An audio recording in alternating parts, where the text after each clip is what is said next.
Cinema release అవ్వకముందే review ఇచ్చేయడమేంటి? అది సినిమాని చంపేసేలా వెటకారంగా నవ్వేయడమేంటి? అసలేం జరుగుతోంది మన సోషల్ మీడియా రివ్యూవర్ల మధ్య? పెద్ది సినిమా ఇంకా థియేటర్ల మొహం కూడా చూడలేదు. అప్పుడే ఈ మూవీ స్టోరీపై సోషల్ మీడియాలో ఒక పెద్ద యుద్ధమే మొదలైపోయింది. విషయంలోకి వెళ్తే, తాజాగా మన పాపులర్ యూట్యూబ్ రివ్యూవర్లు రగడి, బార్బెల్ మరియు పూల చొక్కా నవీన్ ఒక వీడియో కాన్ఫరెన్స్లో ముచ్చటించుకున్నారు. అంతా బాగానే ఉంది అనుకునే లోపే అక్కడ పెద్ది సినిమా ప్రస్తావన వచ్చింది. ఇంకేముంది, పూల చొక్కా నవీన్ ఒక్కసారిగా బాంబు పేల్చాడు. పెద్ది మూవీ స్టోరీ నాకు మొత్తం తెలుసు అంటూ షాకింగ్ కామెంట్స్ చేశాడు. పోనీ తెలిసని ఊరుకున్నాడా అంటే అదీ లేదు. కాని ఇక్కడే ఒక ట్విస్ట్ ఉంది.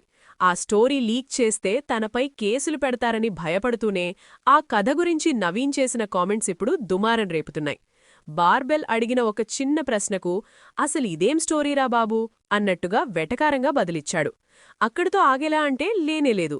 ఇలాంటి స్టోరీతో నువ్వు సినిమా తీస్తున్నావా, మళ్ళీ ఈ చికీరీలు గికీరీలు ఏంటి అంటూ పెద్ది సినిమా టీంపై విరుచుకుపడ్డాడు.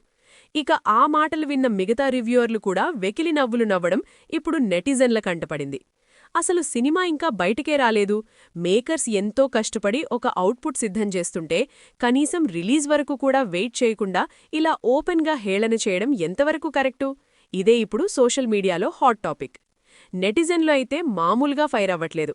సినిమా రివ్యూలు చెప్పుకుంటూ బతుకుతూ అదే సినిమాని చంపేయాలని చూస్తున్నారా అంటూ రివ్యూయర్లపై తీవ్రస్థాయిలో విరుచుకుపడుతున్నారు.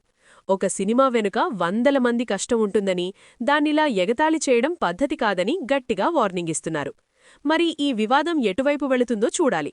సినిమా రిలీజ్ కాకముందే ఇలాంటి కామెంట్స్ చేయడం వల్ల సినిమాకి హైప్ పెరుగుతుందా లేక డ్యామేజ్ జరుగుతుందా? అసలు ఒక రివ్యూవర్గా కథ ముందే తెలుసని ఇలా ఓపెన్గా కామెంట్స్ చేయడం కరెక్టేనా? మీ అభిప్రాయమేంటో కింద కామెంట్స్లో మాకు తెలియచేయండి. ఇలాంటి మరిన్ని ఇంట్రెస్టింగ్ అప్డేట్స్ కోసం మన ఛానల్ని ఇప్పుడే సబ్స్క్రైబ్ చేసుకోండి.